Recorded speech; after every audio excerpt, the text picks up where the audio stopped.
আপনি অনেকদিন যাবৎ ট্রুকলার অ্যাপসটি ব্যবহার করছেন, কিন্তু হঠাৎ আপনার মনে হলো আপনি আর ট্রুকলার অ্যাপসটি ব্যবহার করবেন না, ফোন থেকে আনইনস্টল করে দিবেন।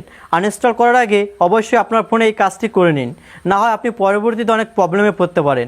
আপনি যখন ফার্স্ট আপনার ফোনে ট্রুকলার অ্যাপসটি ডাউনলোড করেন, তখন কিন্তু সেখানে সমস্ত রকম ইনফরমেশন দিয়ে অ্যাপসটিকে ইনস্টল করতে হয়।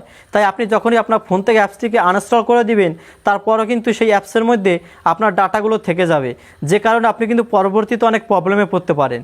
তো কীভাবে পার্মানেন্টলি অ্যাপসটিকে ডিঅ্যাক্টিভেট করবেন আমি দেখিয়ে দিচ্ছি। এরকম নতুন নতুন ভিডিও দেখতে আমার আইডিকে ফলো করে রাখুন, যা আপনার পরবর্তীতে অনেক কাজে আসবে। তো চলুন আপনাদের দেখিয়ে দিচ্ছি। আপনাদের ফোন থেকে ট্রুকলারটি ওপেন করবেন।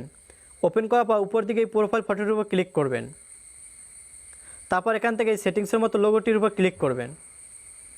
ক্লিক করার পর এখানে দেখতে পাচ্ছেন প্রাইভেসি সেন্টার, জাস্ট এই লেখাটির উপর ক্লিক করবেন। তারপর একটু স্ক্রল ডাউন করে নিচের দিকে চলে আসবেন। চলে আসলে এখানে দেখতে পারবেন ডিঅ্যাক্টিভেট মাই অ্যাকাউন্ট, জাস্ট এই লেখাটির উপর ক্লিক করে দিবেন। তারপর এখান থেকে এই তিনটিকে এখান থেকে টিকমার্ক করে দিবেন। টিকমার্ক করে দেওয়ার পর এখান থেকে ইয়েস কন্টিনিউ এই লেখাটির উপর ক্লিক করবেন।